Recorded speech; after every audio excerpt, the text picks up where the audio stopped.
AITA for refusing to babysit my sister's kids after she embarrassed me at a family dinner. So I, 17F, have always been the good kid in the family. You know, the one who gets good grades, never causes trouble, helps out when needed, and just generally does what's expected of him.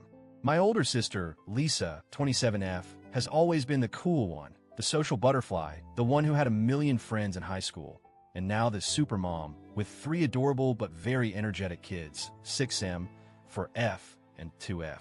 I love my nieces and nephew, I really do. That's why, for the past couple of years, I've been babysitting for Lisa whenever she needs. And she needs a lot. It started out as the occasional favor, but over time, it's become this unspoken expectation that if Lisa has plans, I'll watch her kids. At first, I didn't mind. It felt nice to help out, and since I don't go out much, it wasn't like I had better things to do. But recently, it started to feel like she's taking advantage of me. Lisa never offers to pay me, not even a little bit.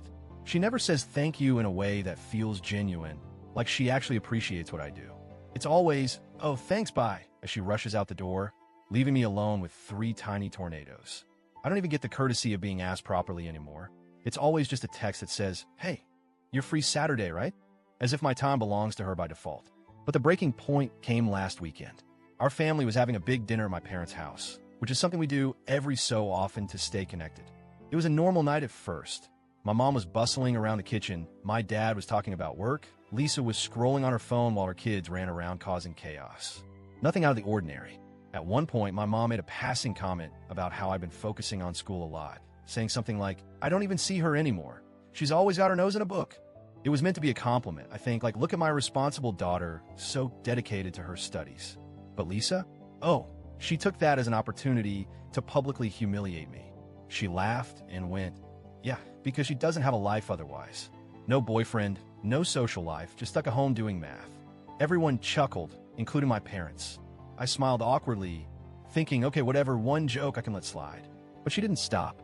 She kept going, saying how I'm basically a live-in nanny for her and how she's doing me a favor by giving me something to do. Then she made some comment about how I probably wouldn't even know what to do on a Friday night if I had the chance. And everyone was laughing. Not in a mean way, necessarily, but in that, oh, it's just a joke, kind of way that makes it impossible to call someone out without looking like the oversensitive one.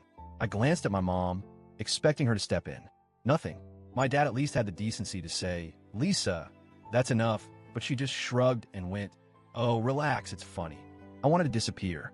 I'm not a confrontational person. I never have been. But sitting there, listening to my sister reduce my entire existence to being a boring, lonely babysitter, I felt something shift inside me. I realized that Lisa doesn't respect me. She doesn't appreciate what I do for her. She sees me as useful, not as a person with her own life, her own time, her own worth. Just useful. So I made a decision right then and there.